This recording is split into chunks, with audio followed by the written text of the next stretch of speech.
না, যে হাত তাকে হত্যা করেছে, যে শক্তি এই হত্যার ষড়যন্ত্রের পিছনে রয়েছে,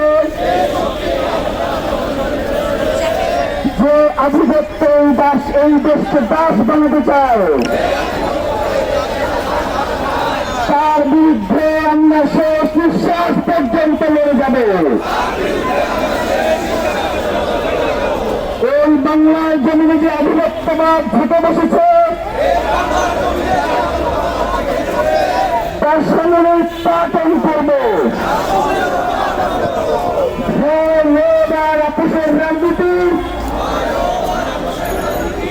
আমরা দৃঢ়ভাবে প্রত্যাখ্যান করছি। কোন ভয় এবং লোভ আমাদেরকে এই লড়াই থেকে পিছপা হতে দেবে না। আমরা শপথ করছি শহীদ ওসমান হাদির হত্যার দ্রুততম দৃষ্টান্তমূলক বিচার আদায় না হওয়া পর্যন্ত আমরা রাজপথে থাকব, লড়াইয়ে থাকব, কিছু হচ্ছে না, এক চুলে লড়বে না। আমরা শপথ করছি শহীদ ওসমান হাদির স্বপ্নের ইনসাফ ভিত্তিক সর্বধর্ম মর্যাদাশীল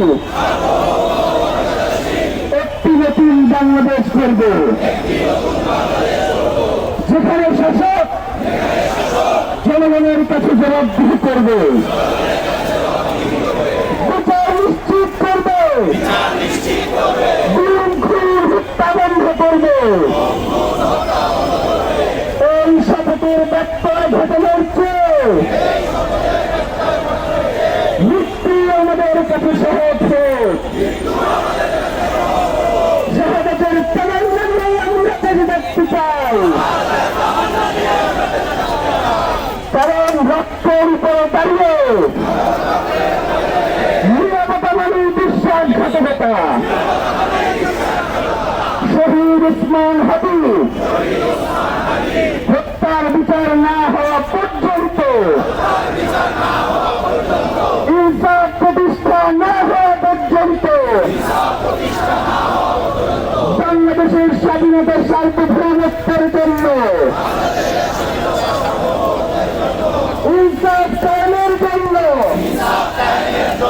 ন্যায় বিচার প্রতিষ্ঠার জন্য আমাদের সংগ্রাম চলছে, আমাদের সংগ্রাম চলবে। আধিপত্যবাদ বিপর্যয়, দিল্লি দাবিদারি থেকে বাংলাদেশ মুক্ত পাক, বাংলাদেশ জিন্দাবাদ, ইনকিলাব জিন্দাবাদ। সবাইকে অসংখ্য ধন্যবাদ।